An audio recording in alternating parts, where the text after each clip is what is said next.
बिस्मिल्लाहिर्रहमानिर्रहीम। अस्सलाम वालेकुम क्लास 9। उम्मीद है आप सब खैरियत से होंगे। आज हम करेंगे unit number 6 exercise 6.2 question number 5। Last question है इस एक्सरसाइज का। क्वेश्चन नंबर 5 है, in a right angle triangle ABC। आपके पास एक राइट एंगल ट्राइंगल है AB और C।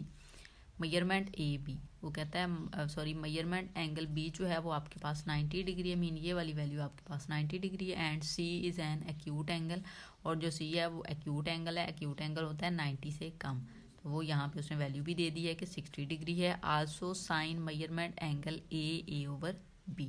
कहता है साइन जो मेजरमेंट एंगल A है वो A ओवर B है। यहाँ पे ये वाली वैल्यू मीन वो आपको इसका बता रहा है कि यहाँ पे साइन मेजरमेंट एंगल A जो है वो A ओवर B है। A ओवर मीन जो है वो साइन आपके पास इक्वल होता है परपेंडिकुलर और बेस के, तो यहाँ पे आपके पास परपेंडिकुलर ओवर हाइपोटेन्यूज के, तो परपेंडिकुलर ये है, हाइपोटेन्यूज ये है, इसलिए उसने ये ओवर बी राइट कर दिया। ये हमें वैसे भी पता ही है, हम प्रीवियस क्वेश्चन कर चुके हैं। यहाँ पे then find the following trigonometric ratios, हमें ट्रिग्नोमेट्रिक रेशियोज फाइंड करने का कहा गया है। अब इस क्वेश्चन में कुछ भी नहीं है, सेम जैसे हमने प्रीवियस क्वेश्चन में रेशियोज फाइंड की थी उसी वे में आपने वैल्यू फाइंड करनी है। वैल्यू AB और C की फॉर्म में आपको दे दी गई है। जो देखने वाली एक चीज़ है कि इस ट्राइंगल में आपको दो एंगल्स गिवन है, ये 90 का और ये 60 का। यहाँ पे देखें, जब आपको 60 का एंगल देंगे तो आपने इस एंगल के अकॉर्डिंग बेस और जो है वो मीन ये वाला जो C एंगल है ना, मेजरमेंट एंगल C, उसके अकॉर्डिंग हाइपोटेन्यूज और परपेंडिकुलर को लेना है। जब 60 की वैल्यू देंगे, यहाँ पे आपको नजर आएगी 30 की वैल्यू। जब 30 आएगा ना तो 30 एंगल यहाँ पे कोई नहीं है, ये 90 है, ये 60 है, मीन 30 जो एंगल है वो हमारे पास नहीं है, वो हमें फाइंड करना पड़ेगा। यकीनन वो A वाला होगा, लेकिन हम पहले उसको फाइंड करेंगे कि ये 30 किस तरह से बनता है। ठीक है, नेक्स्ट आपके बाकी सारे क्वेश्चन जो है वो सॉल्व हो जाए, क्योंकि सब में या 60 एंगल यूज़ होगा या फिर आपके पास 30 एंगल यूज़ होगा। तो 60 एंगल तो हमें गिवन है, जब 60 होगा हम इसके अकॉर्डिंग देख लेंगे। जब 60 एंगल आपको दिया जाएगा, पूछा जाएगा आपसे, तो फिर आप ये वाली जो साइड है बेस काउंट करेंगे और ये परपेंडिकुलर साइड करेंगे, काउंट करेंगे। ठीक है, अब हम 30 वाला जो एंगल है वो पहले फाइंड कर लेते हैं, देन हम फिर इस क्वेश्चन को जो है वो सॉल्व करेंगे। अब हमें एक चीज़ पता है कि आपके पास जो ट्राइंगल होती है ना, राइट एंगल ट्राइंगल, उसके जो इंटीरियर एंगल्स हैं, मतलब आल जो 3 इंटीरियर एंगल्स हैं, 3 होते हैं ट्राइंगल्स के, तो वो सारे उनका सम आप लें तो वो 180 के इक्वल होता है। ये प्रीवियस क्लासेस में भी हम पढ़ चुके हैं कि आपके पास जो ट्राइंगल होती है उसके इंटीरियर एंगल का जो सम है वो 180 के इक्वल होता है। अब इंटीरियर एंगल्स इसमें कौन कौन से हैं, A, B और C हैं आपके पास, तो इनका सम 180 के इक्वल होता है। उसको पहले हम राइट कर लेते हैं, मेजरमेंट एंगल A, यहाँ पे आप राइट भी कर सकते हैं, we now that measurement angle A plus measurement angle B plus measurement angle C is equal to 180 degree. ठीक है, अब यहाँ से देखें, मेजरमेंट एंगल A की वैल्यू हमारे पास नहीं है, हम इसको ऐसे ही राइट कर लेंगे, प्लस मेजरमेंट एंगल B की वैल्यू देखें, ये B एंगल है और ये स्ट्रेट यहाँ पे 90 का सीधी लाइन है ना ये, तो 90 का एंगल है आपके पास। क्वेश्चन में भी उन्होंने आपको बता भी दिया था कि ये जो है वो मेजरमेंट एंगल B 90 है, सो इसकी प्लेस पे हम 90 पुट कर लेते हैं, प्लस मेजरमेंट एंगल C आपको नज़र आ रहा है 60 का, हम यहाँ पे 60 डिग्री लगा लेते हैं, इज इक्वल टू 180 डिग्री। अब 90 में 60 ऐड करें 150 हो जाएगा, 150 degree is equal to 180 degree, और यहाँ पे measurement angle A as it is आ जाएगा।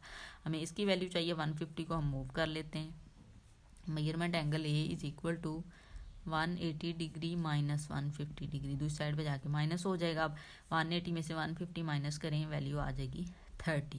सो मेजरमेंट एंगल A की वैल्यू आपके पास आ गई है 30। सो ये वैल्यू अब आपके पास जो है वो 30 है। जब 30 आएगा तो आपने इस एंगल के अकॉर्डिंग लेना है, इस एंगल के अकॉर्डिंग फिर बेस की वैल्यू ये है, परपेंडिकुलर की वैल्यू ये वाली हो जाएगी जो एंगल के सामने वाली साइड होती है। ठीक है, बस ये एक चीज़ थी, हमने फाइंड कर लिया। अब हमें पता चल गया 30 का एंगल इस प्लेस पे बन रहा है। ठीक है, हमने ये वैल्यू भी अब फाइंड कर लिया। अब हम क्वेश्चंस की जानिब चलेंगे। फर्स्ट पार्ट देखें, फर्स्ट पार्ट आपको दिया गया है measurement BC over measurement AB हमने फाइंड करनी है। अब यहाँ पे देखें आपके पास BC कहाँ पे है, B ये है और C ये है। ठीक है, इसके बिटवीन में ये वैल्यू है वो आप लगा लेंगे।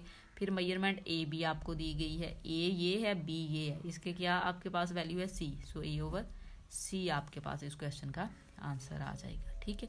पार्ट नंबर 2 की जानिब चलेंगे। cos 60, अब 60 का एंगल किस प्लेस पे है, यहाँ पे। जब 60 का एंगल ये है, जब ये वाली वैल्यू एंगल काउंट होगी तो ये वाली जो साइड है ये बेस की काउंट होगी और ये परपेंडिकुलर की काउंट होगी आपके पास, ठीक है। तो अब हम स्टार्ट करते हैं। अब कॉज है, सो पहले हमें पता होना चाहिए कॉज किसके इक्वल है। वही बात आपकी बुक पे पेज नंबर 105 पे जो आपको वैल्यूज दी गई हैं वो आपने याद कर लेनी है, ये वाली, ठीक है, कि कॉस साइन टेन और ये इनकी जो वैल्यूज़ हैं फर्दर को सीकेंड और कॉट किसके इक्वल होता है, ठीक है। ये वाली वैल्यूज़ हम यूज़ करके इन क्वेश्चंस को सॉल्व करेंगे तो ये हमने अच्छे से याद कर लेनी है, ठीक है। अब वैसे भी हमारा हमने पीछे क्वेश्चन कर लिए हैं, सब में यूज़ हुआ है तो अब तक हमें याद होगी, ठीक है। सो अब हम देखते हैं कि कॉज जो है वो किसके इक्वल होता है। कॉज आपके पास बेस ओवर हाइट के इक्वल होता है। हम यहाँ पे लगा लेते हैं कॉज 60 इक्वल होता है बेस ओवर हाइपोटेन्यूज, सॉरी हर बार एज को बोल हो जाता है हाइट, तो ये हाइपोटेन्यूज है, ठीक है। तो बेस ओवर हाइपोटेन्यूज। अब यहाँ पे देखें बेस क्या है, 60 का एंगल ये है, इस एंगल के अकॉर्डिंग बेस ये वाली है, ठीक है। बेस और हाइपोटेन्यूज ये है, सो ए ओवर बी आ जाएगा हमारे पास, ठीक है। सो यहाँ पे देखें हम वैल्यूज लगा लेते हैं, तो वैल्यू पुट कर लेते हैं। बेस की वैल्यू क्वेश्चन में अब 60 एंगल के अकॉर्डिंग यहाँ पे ये ए है, सो हम ए लगा लेते हैं। हाइपोटेन्यूज की वैल्यू देखिए हमारे पास बी है, सो हम यहाँ पे अब बी लगा लेते हैं, ए ओवर बी। सो cos 60 की जो वैल्यू है वो आपके पास आ गई है ए ओवर बी। अब नेक्स्ट पार्ट की जानिब चलेंगे जो कि है tan 60। अब वही बात, एंगल 60 कहाँ पे है, इस पे, इसके अकॉर्डिंग बेस ए है, परपेंडिकुलर सी है, हाइपोटेन्यूज की वैल्यू बी है, ठीक है। सो tan हम राइट करेंगे, पहले हमें पता होना चाहिए कि tan किसके इक्वल होता है। tan 60 डिग्री आपके पास इक्वल होता है परपेंडिकुलर ओवर बेस की, ठीक है। अब परपेंडिकुलर की वैल्यू 60 एंगल के अकॉर्डिंग अगर हम देखें तो ये वाली है, ये वाली, ठीक है। एंगल के सामने वाली जो साइड है सी ओवर ए आ जाएगा। सो यहाँ पे हम वैल्यू लगा लेते हैं सी ओवर ए जो है वो बेस है। सो tan 60 की वैल्यू हमारे पास आ गई है सी ओवर ए। पार्ट नंबर 4 देखिए। पार्ट नंबर 4 दिया गया हमें कोसेकेंट π/3। अब यहाँ पे जो है वो एंगल हमें उस तरह से नज़र नहीं आ रहा डिग्री की फॉर्म में, जबकि हमारे पास जो डायग्राम है उसमें जो एंगल है वो डिग्री की फॉर्म में दिए गए हैं। ये 90, 60 और ये जो हमने फाइंड किया है 30 डिग्री, ठीक है। सो कोई इशू नहीं है, हम इसको कन्वर्ट कर लेते हैं। जो π/3 होता है आपके पास, पाई की वैल्यू 180 होती है। सो हम पाई की वैल्यू अगर 180 यहाँ पे लगाते हैं और 3 पे इसको डिवाइड करें तो आप देखेंगे कि आपके पास क्या वैल्यू आती है। सो अब देखिए आप इसको कट कर सकते हैं, 3 6 टाइम 18 और ये 0, ठीक है। सो हमारे पास जो है वो एंगल आ गया है 60 का ही, ठीक है। तो कोसेकेंट 60 डिग्री हम फाइंड करेंगे। हम क्या वैल्यू फाइंड करेंगे, कोसेकेंट 60 डिग्री हम वैल्यू जो है वो फाइंड करेंगे। सो यहाँ पे हम लगा लेते हैं कोसेकेंट, इसको कन्वर्ट कर लिया तो हमारे पास वैल्यू आ गई 60 डिग्री। अब जो है कोसेकेंट किसके, अब सेकेंड 60 डिग्री जो है वो ये वाली वैल्यू है हमारे पास, ये वाली वैल्यू जो है वो 60 डिग्री की काउंट होगी, ठीक है। हम इस एंगल के अकॉर्डिंग जो है वो वैल्यू देखेंगे। अब कोसेकेंट जो है वो आपके पास किसका उलट होता है, साइन का उलट होता है। सो साइन हमारे पास होता है परपेंडिकुलर ओवर हाइपोटेन्यूज, ठीक है। तो कोसेकेंट किसके इक्वल आ जाएगा, हाइपोटेन्यूज ओवर परपेंडिकुलर के, ठीक है।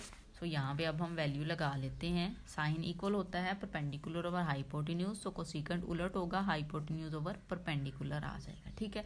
सो अब देखें हाइपोटेन्यूज की वैल्यू जो है डायग्राम है 60 एंगल के अकॉर्डिंग हम देखेंगे हाइपोटेन्यूज की वैल्यू यहाँ पे बी है और परपेंडिकुलर की जो वैल्यू है वो हमारे पास यहाँ पे सी है। सो हम बी ओवर सी लगा लेंगे, बी ओवर सी।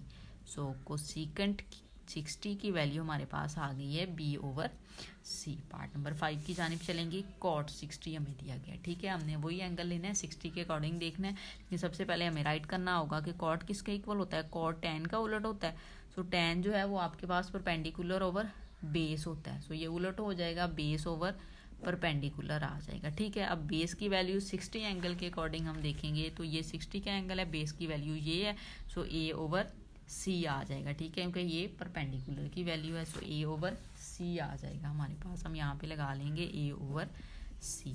सो कॉट 60 डिग्री की वैल्यू हमारे पास आ गई है ए ओवर सी। पार्ट नंबर 6 की जानिब चलेंगे। अब वैल्यू हमें दी गई है साइन 30, ठीक है। पहले हम राइट करेंगे कि साइन किसके इक्वल होता है, साइन हमारे पास इक्वल होता है परपेंडिकुलर ओवर हाइपोटेन्यूज के। ये क्वेश्चन जो है इन्हीं की बेस पे सारे हैं, इस एक्सरसाइज को सॉल्व करना है। तो ये वाली बात आपने याद रखनी है कि साइन कॉज और टैन किसके इक्वल है, ठीक है। अब परपेंडिकुलर ओवर हाइपोटेन्यूज के इक्वल है। तो अब यहाँ पे जो 30 है, अब एंगल चेंज हो गया। अब हम देखेंगे कि एंगल 30 कहाँ पे था, एंगल 30 यहाँ पे। अब इसके अकॉर्डिंग साइड चेंज होगी, ठीक है। बेस ये हो गई और ये वाली वैल्यू जो है वो परपेंडिकुलर की होगी, हाइपोटेन्यूज सेम रहेगा, ठीक है। सो अब देखें ये किसके इक्वल है, perpendicular over hypotenuse. So perpendicular की वैल्यू ए है 30 एंगल के अकॉर्डिंग, उसके सामने वाला जो साइड होती है वो परपेंडिकुलर होती है एंगल के सामने वाली। अब 30 एंगल पूछा गया तो इसके सामने वाली ये वाली साइड है। सो ए ओवर बी आ जाएगा हमारे पास, ठीक है। सो हम यहाँ पे वैल्यू लगा लेते हैं ए ओवर बी, ठीक है। सो साइन 30 की वैल्यू हमारे पास आ गई है ए ओवर बी। पार्ट नंबर 7 की जानिब चलेंगे। पार्ट नंबर 7 है कॉस 30। पहले हम राइट कर लेंगे कि कॉस किसके इक्वल होता है। कॉस हमारे पास इक्वल होता है बेस ओवर हाइपोटेन्यूज की, ठीक है। यहाँ पे एंगल चेंज हुआ है तो बेस ओवर हाइपोटेन्यूज चेक करेंगे। बेस कौन सी है, ये 30 का एंगल है, इसके अकॉर्डिंग बेस साथ वाली लाइन जो सीधी होती है वो सी है, तो सी ओवर बी आ जाएगा, ठीक है। सो यहाँ पे हम वैल्यू पुट कर लेते हैं C over B. So cos 30 degree हमारे पास आ गया है C over B. Part number 8 देखिए। पार्ट नंबर 8 में वैल्यू दी गई है 10 π/6। अब वही बात है, हमें डिग्री में एंगल्स गिवन है लेकिन यहाँ पे π/6 है तो कोई इशू नहीं है। पाई की वैल्यू 180 होती है, हम यहाँ पे लगा के 6 पे उसको डिवाइड कर लेते हैं। 6 3 टाइम 18 और ये 0 मीन आपके पास 10 30 है, ये π/6 30 डिग्री की इक्वल होगा। या आप क्या करें, रेडियन को डिग्री में कन्वर्ट कर लें तो आप इसको 180 ओवर पाई के साथ मल्टीप्लाई कर देंगे, तब भी आप देखेंगे कि आपके पास जो है वो एंगल 30 ही आ जाता है, ठीक है। सो अब आपने इसको कन्वर्ट कर लिया डिग्री में। अब हमें पता होना चाहिए कि tan जो है वो किसके इक्वल होता है, वो इक्वल होता है परपेंडिकुलर ओवर बेस के, ठीक है। अब एंगल चेंज है 30 के अकॉर्डिंग हमने वैल्यूज देखनी है। 30 एंगल आपके पास ये है, इसमें परपेंडिकुलर ये है और बेस ही है। सो ए ओवर सी आ जाएगा आपके पास। सो यहाँ पे हम वैल्यू लगा लेंगे ए ओवर सी tan 30 डिग्री, ठीक है। अब आ जाते हैं क्वेश्चन नंबर 9 की जानिब। सीकेंट 30। हमें पहले पता होना चाहिए कि सीकेंट किसके इक्वल होता है, सीकेंट 30। सीकेंट उलट होता है कॉस का। सो कॉस जो है वो आपके पास इक्वल होता है बेस ओवर हाइपोटेन्यूज के। तो सीकेंट जो है वो इक्वल होगा हाइपोटेन्यूज ओवर बेस के, ठीक है। हम ये राइट कर लें। अब जो है एंगल के अकॉर्डिंग 30 एंगल के अकॉर्डिंग हाइपोटेन्यूज और बेस की वैल्यू देखनी है। हाइपोटेन्यूज की वैल्यू तो बी है और बेस जो है वो एंगल 30 के अकॉर्डिंग सी है। सो बी ओवर सी आ जाएगा हमारे पास। सो यहाँ पे हम राइट कर लेंगे बी ओवर सी। सो सीकेंट 30 डिग्री की वैल्यू हमारे पास आ गई है बी ओवर सी। लास्ट पार्ट देखिए, पार्ट नंबर 10 है कॉट 30 डिग्री, ठीक है। अब हमें पता होना चाहिए कि कॉट किसके इक्वल है। सो पहले हम वो पुट करेंगे values. Cot 30 degree, tan equal होता है परपेंडिकुलर ओवर बेस के, तो कॉट इक्वल होगा आपके पास बेस ओवर परपेंडिकुलर के, ठीक है। अब बेस की वैल्यू एंगल 30 के अकॉर्डिंग हमने देखनी है। 30 एंगल ये है, इसके साथ वाली सीधी लाइन ये बेस है और ये परपेंडिकुलर है। सो वैल्यू हमारे पास आ जाएगी सी ओवर ए। सो यहाँ पे अब हम लगा लेते हैं सी ओवर ए। सो कॉट 30 डिग्री की वैल्यू हमारे पास आ गई है सी ओवर ए। सो ये सारे क्वेश्चन जो हैं वो इस वे में सॉल्व होंगे। जो याद रखने वाली चीज़ है आपके लिए वो वही है, पेज नंबर 105 पे आपकी बुक पे ये वाली जो एंगल्स हैं ये आपने एंगल्स के अकॉर्डिंग वैल्यूज़ आपको दी गई हैं वो आपने याद रखनी है कि साइन थीटा किसके इक्वल है, परपेंडिकुलर ओवर हाइपोटेन्यूज के। Cos theta base over hypotenuse, tan theta perpendicular over base. तो ये वाली साइन का उलट को सीकेंट, तो ये उलट हो जाएंगी वैल्यू। कॉस का उलट सीकेंट और टैन का उलट कॉट होता है, ठीक है। एक ये बात आपने इस क्वेश्चन में याद रखनी है। जो दूसरी याद रखने वाली बात है वो एंगल थे कि जब आपसे एंगल पूछें, जब ये वाला 60 का एंगल आपसे पूछा जाएगा एक्सक्यूज मी, तो बेस आपके पास ये वाला होगा ए और परपेंडिकुलर सी होगा। एंगल के सामने वाली सीधी लाइन जो है वो परपेंडिकुलर होती है और ये वाली हाइपोटेन्यूज। लेकिन जब एंगल 30 उसने पूछा, वो एंगल हमने फाइंड किया वो यहाँ पे बन रहा है 30 डिग्री का, ठीक है। सो जब 30 डिग्री के अकॉर्डिंग जैसे कि ये वैल्यू है वो पूछेगा, फिर आपने बेस जो है वो सी को काउंट करना है और परपेंडिकुलर की वैल्यू ए काउंट करनी है। देन आपने क्वेश्चन को सॉल्व कर लेना है।